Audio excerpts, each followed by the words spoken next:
Hello and welcome back to Curiosity Mine. Welcome back as well to Lightning Ridge. This is the historic 3-mile opal field, and this is where it's currently all happening with the construction of the new Australian Opal Centre building. I have made many videos on this channel featuring opalised fossils from the collection of the Australian Opal Centre, as well as stories from some of the amazing people that support and operate the organisation. You'll find a playlist of Australian Opal Centre videos right up here, but today we are here to have a look at what's happening in that hole in the ground, which very soon will be a museum, cultural centre, display space, event venue and physical manifestation of the hard work that the Australian Opal Centre and local community have put into this project over the past quarter century. I'm here, or rather I was here, with Jenni from the Australian Opal Centre and Simon from Barpa to have a look around this site and see where it's currently up to, and later we'll have a chat with Jenni about how we got from an idea back in the 1990s to where we are right now. But for now, let's check in with Jenni and Simon to see where this building is currently up to. Basically, this will be all at about this level here, maybe just a little bit lower just in the middle. It'll sort of follow down to there. Yep. So this all gets filled in. So everything you'll see now will be full in natural ground level.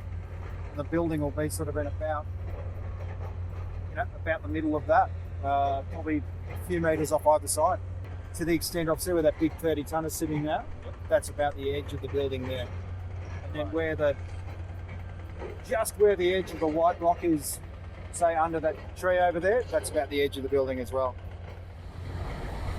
So the entry for the building will be from the other end, from the opposite end to where we are. And in future stages, the Gondwanan Garden, the long-awaited Gondwanan Garden, will be up this end. The Gondwanan Garden, which will be just over there, is a key design feature of the Australian Opal Centre building that's been there almost since its inception. The plan being to have a large open space that can house virtually a complete ecosystem of living examples of the descendants of the types of plants and trees that would have existed right here in prehistoric Lightning Ridge 100 million years ago. It will be an amazing thing to walk into and an incredible connection between the age of dinosaurs and the present day. So Simon, how many workers are on site at the moment? There'd be 15. Wow. And how many of those are local? That would be 10. Yeah. Yeah.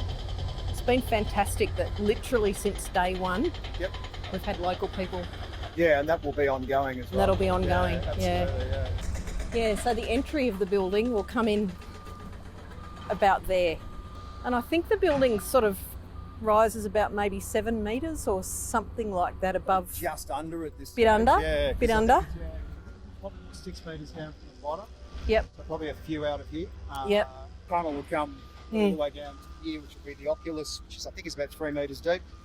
And then that will be a tunnel straight in under to that. Calling that ground floor? The mezzanine. Mezzanine. Yeah, the ground floor mezzanine. So it'll be amazing. You'll actually walk down a ramp from the car park that gets lower and lower and lower through this into this round courtyard that Simon's just referring to, and then you'll go into a short tunnel that takes you through here, and then you'll pop out inside the building, right about there. So while the Australian Opal Centre building is both recessing into and rising from the ground of the 3-mile opal field, I spoke with Jenni about how we got from an idea back in the 90s to this incredible project that's finally becoming a reality. So the Australian Opal Centre started actually in the late 1990s as Lightning Ridge Opal and Fossil Centre. It was an initiative of a group of people at Lightning Ridge who wanted to come up with a concept for a project to take Lightning Ridge into the future, diversify the local economy, buffer it against things like impacts of droughts and changing markets for opal, and provide opportunities for people here into the future. A group of visionary locals asked what is special about this place and what can we do to celebrate it and share it with the world. And what they identified was the opal and the rare opalised fossils of Lightning Ridge. Thus was born the idea of Lightning Ridge Opal and Fossil Centre, and right from the beginning their vision was that this would be an exceptional place that showcased our magnificent national gemstone in a way that hasn't been done previously. So one of the approaches to that was always to develop a building that was architecturally significant, that was an example of site-specific development suitable for an environment like the semi-arid environment here.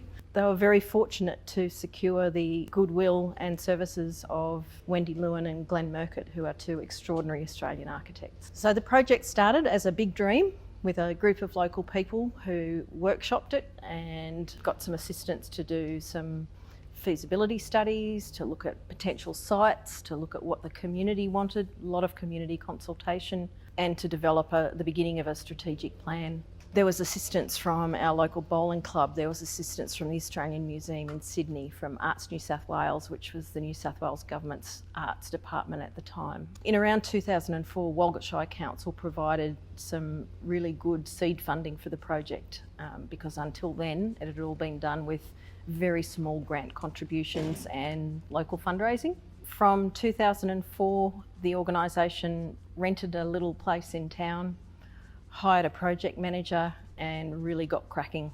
We settled on a site on the historic 3 Mile Opal Field. There were about 10 sites looked at, some of them in town, some of them out of town. And this site was chosen and excised from a large lease. We waited for the last people who were mining here to finish their mining, and then at that point we secured title on it. So we have a Western Lands lease for the purpose of building a public museum.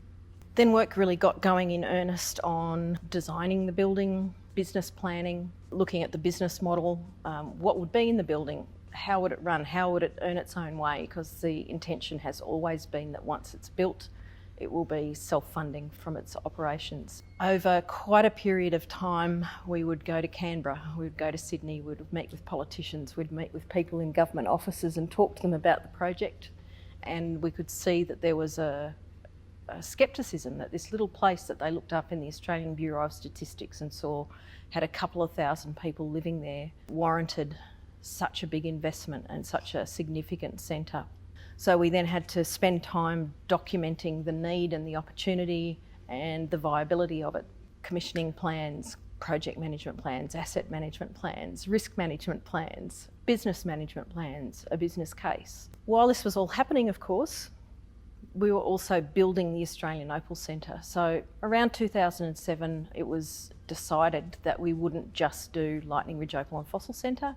We would expand the concept to celebrate and serve all of Australia's opal fields and the entire opal industry. So that was a big extra chunk to bite off, but the messages we were getting from Coober Pedy and Whitecliffs and Andamuka and Koroit and Winton and the other places in Queensland where beautiful Boulder opal is mined is that they wanted an opal centre too, and we realised that it's our national gemstone and that this is something we can do.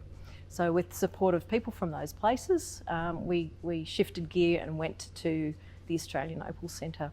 So concurrently with all of that planning and all of that documentation, we started building a collection of opalised fossils, opals, interesting historical items, documents, one of the world's most comprehensive opal-related book and paper collection. We started really rich and productive research partnerships with paleontologists at the University of New England, the University of New South Wales, the University of Uppsala in Sweden, universities in Victoria and in Western Australia and in the United States and in Canada. So there are now many papers published in peer-reviewed science journals on the fossils that the miners from this place and the other Australian opal fields have discovered.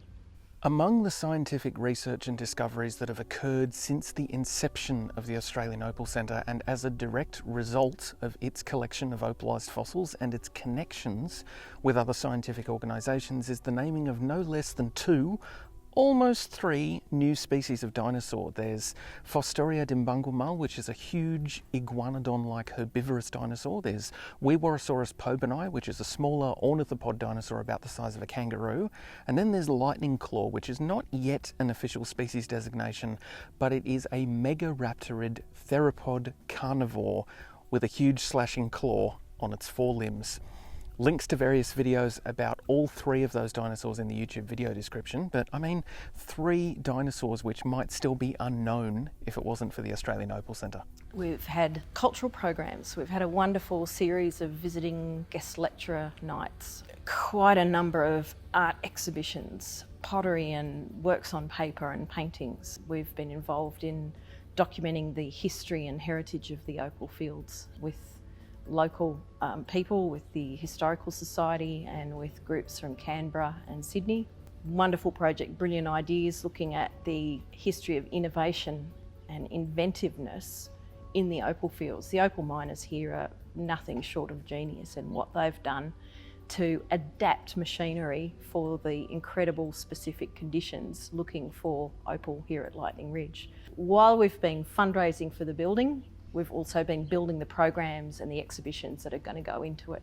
We've, for 10 years, been running a brilliant annual fossil dig with the Australian Geographic Society and the University of New England. We run opal carving classes now. In future, we're going to run all sorts of opal classes. So we've got people from all over Australia and the world all waiting to be able to come and do courses with us to learn about opal. Opal science, opal valuation, opal grading, opal fossils, all sorts of things. Since 2016, we've been running Cinema Under the Stars with our Spark film, which tells the story of opal and the incredible culturally diverse community here, the Yalero people and the other First Nations people that know this country better than any of us. There's just so much that's been happening, and now we're finally getting to the point where, we hope in about 12 months' time, we'll have this extraordinary building that we've been working towards. We'll be able to invite all of the people who've supported us over all of these years. Dozens of local people have served on the management committees. Hundreds of people all over Australia, and particularly at Lightning Ridge, have contributed money and have donated things to the collection so that they can come back and see them on display in the building. It's been a long time coming. We have not been idle, and can't wait for opening day. Part of my personal motivation to start this YouTube channel was to help give visibility to the Australian Opal Centre's collection and to help raise awareness of this amazing project and what it will provide for the future as we move forward. I hope that my videos have helped to get the message out there a little bit and to allow you, the viewer, to be able to access the Australian Opal Centre's collection of opalised fossils and heritage items, and most importantly, the amazing people and knowledge. I'm proud of the contribution that Curiosity Mine has made, no matter how small, to help to make this building a reality. I will continue to work with the Australian Opal Centre to bring you quality content about opal and opalised fossils into the future, and I'm really excited to see the next steps as this building reaches completion. This is going to be a lot of fun.